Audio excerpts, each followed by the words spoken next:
Hey guys, Assalamualaikum. It's me Nina and welcome back to Nina Story. Kisah kali ni Nina nak story mori tentang seorang jutawan yang telah dikerat-kerat dekat rumah mewah dia. And then dia dijumpai oleh adik dia sendiri dalam keadaan yang baginda sangat menakutkan. Sampai sekarang, kes ni masih lagi dalam siasatan pihak berkuasa. Sebabnya, kes ni sebenarnya dipercayai telah dirancang oleh seseorang yang paling rapat dengan mangsa tadi. So without wasting any time, let's get started.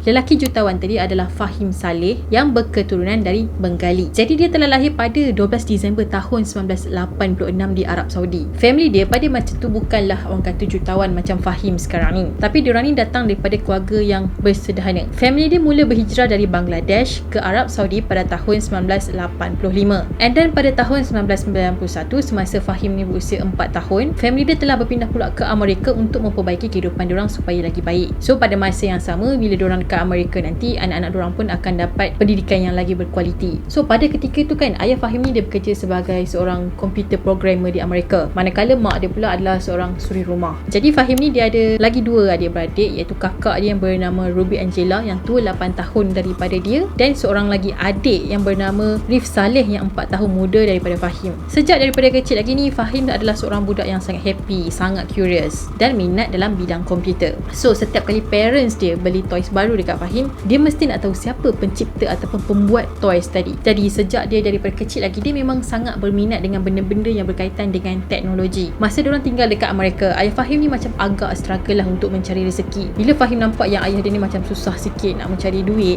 dia mula terfikir sesuatu. Time tu dia baru umur 10 tahun tau. And then dia pergi kedai yang ada dekat area rumah dia tu, dia beli gula-gula. And then gula-gula tadi tu dia bawa ke sekolah. Lepas tu dia jual dekat kawan-kawan dia dengan harga yang agak tinggi. So daripada situlah dia mula menjana pendapatan dia sendiri tau. Maksudnya dia dah pandai berniaga, pandai cari duit sendiri. Lepas tu masa di umur 12 tahun, dia dah ada laman web dia sendiri guys. Dan bermula daripada sini juga, dia mula buat beberapa projek online. Bukan tu je, dia dah cipta macam-macam aplikasi yang berguna untuk family dia dan juga kawan-kawan dia. Dekat sini kita memang dah nampak dah yang Fahim ni adalah budak yang orang kata budak yang talented. Salah satu aplikasi dia yang berjaya diberi nama sebagai Prank Dial, dan aplikasi dia ni telah memberikan keuntungan yang sangat besar kepada Fahim, iaitu dia telah mendapat duit sebanyak 10 juta dolar. So hasil daripada duit tadi tu digunakan untuk sambung study dan juga mengembangkan bisnes dia. Jadi pada usia dia yang masih remaja, dia memang dah pandai dah berdikari dan pandai cari duit. Pada tahun 2009, Fahim ni berjaya graduate daripada University Bentley. And then pada tahun 2015 pula, Fahim dah ada company sendiri, iaitu sebuah company pengangkutan. Company tadi telah diberi nama sebagai Pantau dan telah dibina di Bangladesh dan juga Nepal. Lepas tu bila bisnes dia semakin berjaya dan makin berkembang, dia bangunkan pula lagi company itu dekat Nigeria. Selain tu dia juga telah membuat beberapa pelaburan di Colombia dan juga merupakan partner company Adventure Capital di Amerika. Korang bayangkan dalam usia dia masih lagi muda, dia telah digelar sebagai jutawan. Jadi hasil daripada titik peluh dia, susah payah dia mengembangkan bisnes dia, akhirnya dia telah berjaya membeli sebuah rumah apartmen ataupun kondo mewah yang bernilai 2.2 juta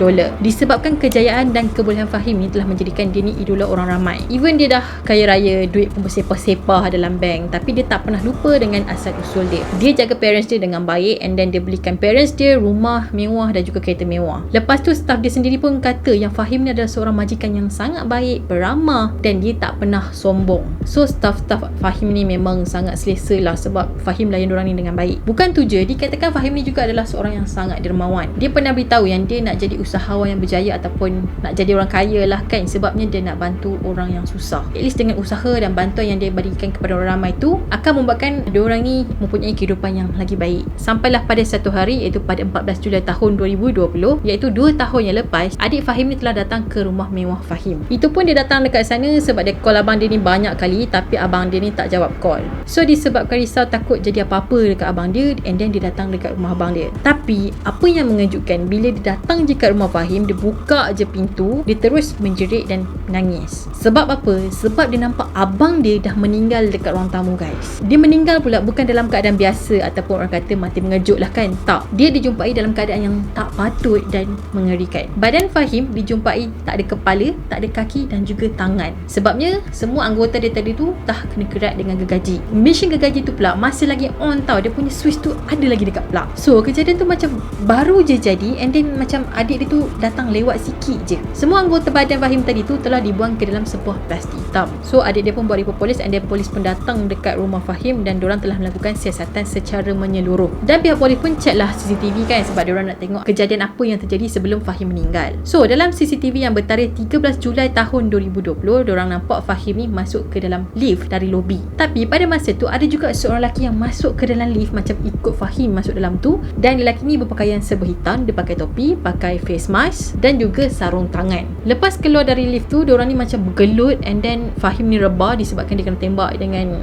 pistol renjatan gitu. Hasil autopsi mengesahkan yang Fahim ni dia kena tikam dekat dada dan juga leher. Lepas suspek tadi tu dia tamatkan riwayat Fahim, dia dah bunuh, dia dah kerat-kerat semua tu, suspek tadi dia cuci bersih lokasi kejadian tu tau. So maksudnya dia tak nak tinggalkan apa-apa jejak dekat situ. Cara suspek tu tamatkan riwayat Fahim, nampak sangat dia ni macam seorang yang profesional. Pada masa adik dia jumpa abang dia tu kat ruang tamu tu kan, sebenarnya suspek tu masih ada lagi dalam rumah tu tau. Jadi masa adik dia masuk ke dalam rumah, so suspek ni perasan yang adik dia datang, and then dia telah lari keluar ikut pintu belakang rumah Fahim. Tak lama lepas tu polis dapat kesan beberapa transaksi daripada kad kredit Fahim sehari sebelum dia meninggal. Jadi kad kredit tu telah digunakan untuk membuat pembayaran teksi, beli belon, mesin gergaji dan juga alat-alat pembersihan. Lepas polis siasat dengan lebih mendalam dan dia nak tahu siapa yang guna kad kredit Fahim ni, rupa-rupanya lelaki tadi tu adalah Devon. Jadi Devon ni merupakan pembantu peribadi kepada Fahim yang berusia 21 tahun. Devon akhirnya telah ditangkap oleh polis pada 17 Julai tahun 2020 dekat rumah dia. Devon ni sebenarnya dia pandai juga macam Fahim, iaitu pandai dalam program komputer. Dia dah kerja dengan Fahim tu sejak umur dia 16 tahun lagi tau. Tapi akhirnya ini yang dia balas dekat Fahim. Bukan tu je, Fahim ni bagi kepercayaan yang sepenuhnya kepada Devon tu untuk jadi PA dia dan jaga salah satu company dia. Lepas tu gaji yang dia dapat pun sangatlah lumayan. Sampaikan Devon ni boleh beli rumah mewah dan settle segala hutang-hutang dia. Sampai macam tu sekali lah si Fahim ni sayang dan percaya dekat si Devon ni. So sebenarnya apa motif Devon? Dah lah Fahim jaga dia tu macam tatang minyak yang penuh, akhirnya dia buat tahi dekat Fahim. Dikatakan Devon ni sebenarnya dah sonlap dekat company sebanyak $90,000, and then benda tu terkantoi dekat Fahim. So disebabkan Fahim ni baik, jadi dia ada budi bicara, dia kata macam ni dekat Devon, tak apa, aku takkan report engkau dekat pihak polis, tapi dengan syarat Devon ni kena bayar balik $90,000 tu dekat Fahim. Fahim siap ajar Devon lagi cara macam mana nak buat side income yang sangat lumayan. So bila dia dah jana duit income tu, dia tak perlu lagi sentuh duit gaji bulanan dia. Bila berita pasal Fahim ni meninggal dalam keadaan yang